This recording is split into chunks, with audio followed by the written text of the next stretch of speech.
I'm Kynan Pearson, the lead multiplayer level designer here at 343 Industries.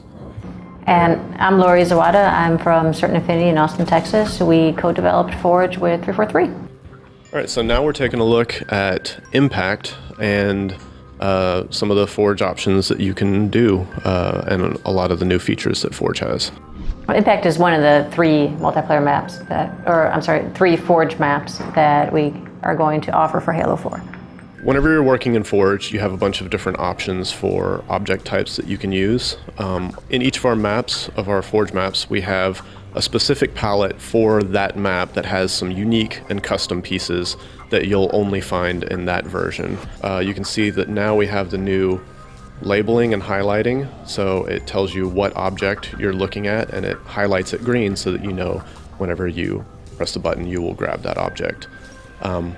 You can also do things like quick delete, and then you can see how whenever you drop a piece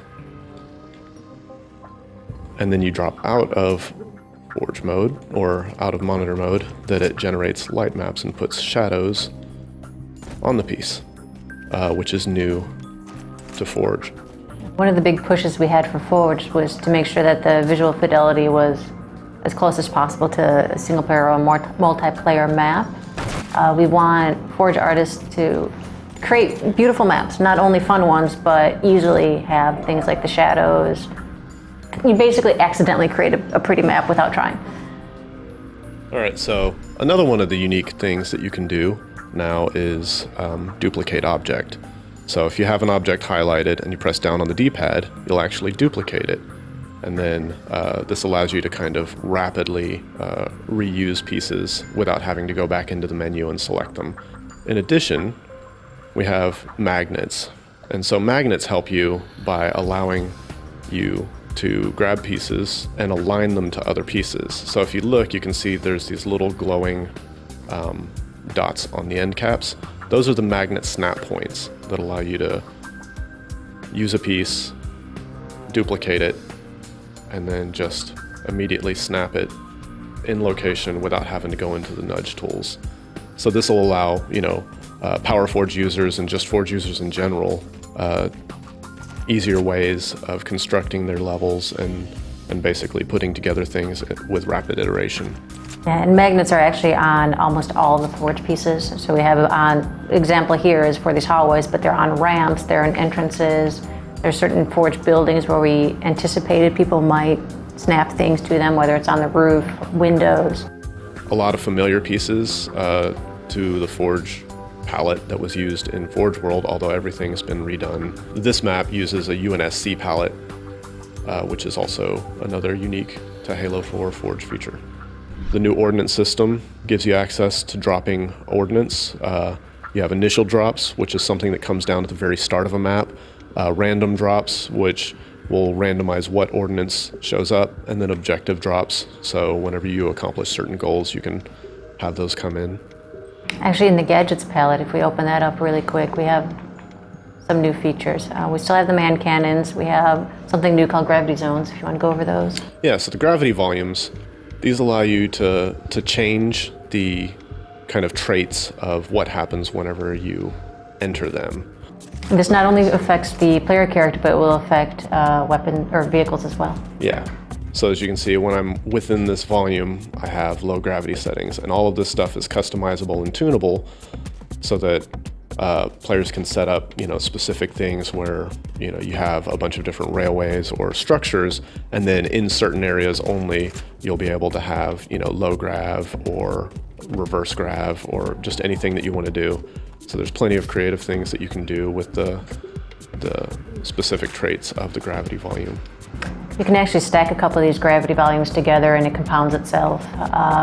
In addition to this, you also have the choice to either have something visible in the game or they could actually be invisible.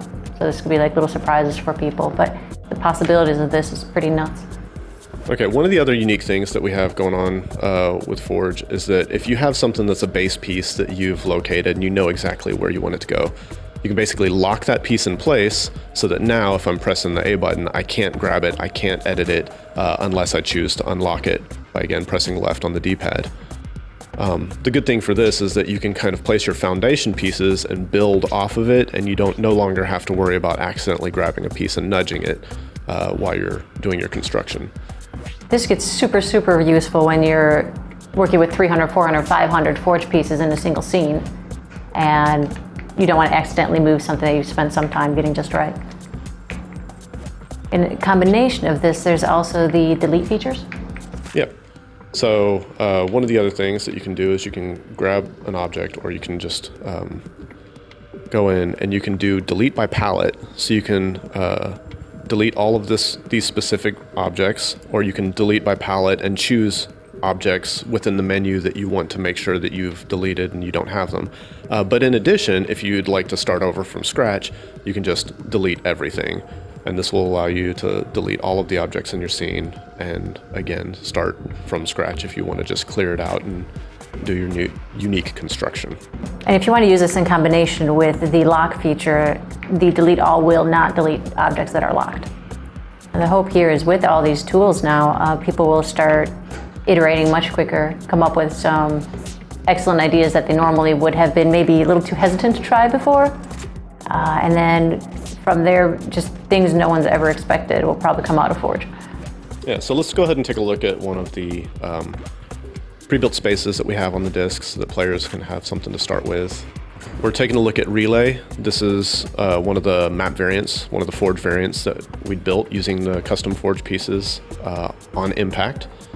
This shows you kind of how you can put together a complete map without using any of the terrain, just using all of the Forge pieces. You can see that this is a symmetrical 4v4 map.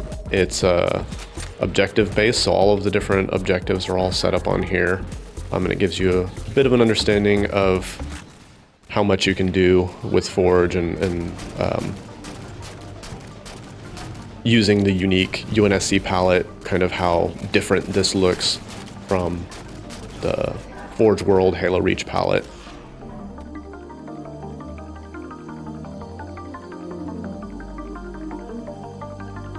All right, now we're going to show a little bit of the player trait zones and kind of some of the stuff that you can do with those. So I'm going to build a few little structures here just so that we have something as a groundwork to work with. You can place a trait zone. You can, scale it to whatever you want. And you can also, increase its height so that it fills whatever volume. Once you have it set up how you would like, then you can actually go into the trait zone properties. Your trait zone properties will give you a bunch of different options. So you can set shields and health. You can basically make sure you can boost somebody to have 300% damage resistance in, or shield multiplier. You can change their shield recharge rates, give them headshot immunity, just whatever ideas you have for the game type or the specific trait zone you could do. But you can also do things to adjust player movement, so you can adjust your gravity to lower that. Your jump height can be significantly increased when you're in. You can boost your player speed. So you can see here that you could either adjust one trait, or you could just adjust any combination of those traits. There's 4 different buckets, and a total of 16 of them in a Forge map. So 4 different buckets, but 16 of these little circles throughout the map. These trait zones will appear invisible in the game. You have options also to disable your weapons, to add infinite energy to your weapons, to be invisible, and again, so you have all these options to be able to customize these in any way you would need to work through the stuff that you have that's defined.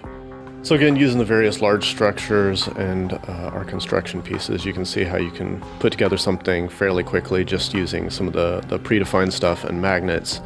But this, in combination with some of the player trait zones as well, lets you do some unique things. So for instance, I've got this thing and you can see clearly that my jump height isn't big enough to get up there, but I'd like to allow that in this map. So you can go in. Yeah, so this is a lot of stuff that you can just mess with for as long as you want. There we go. Oh. Still a bad jump. Right. Bam. So again, when you enter this, you'll see that, based on your gravity settings, that stuff is different. But, yeah, it's just some of the cool stuff that you can do with the player trait zones and the Forge palette.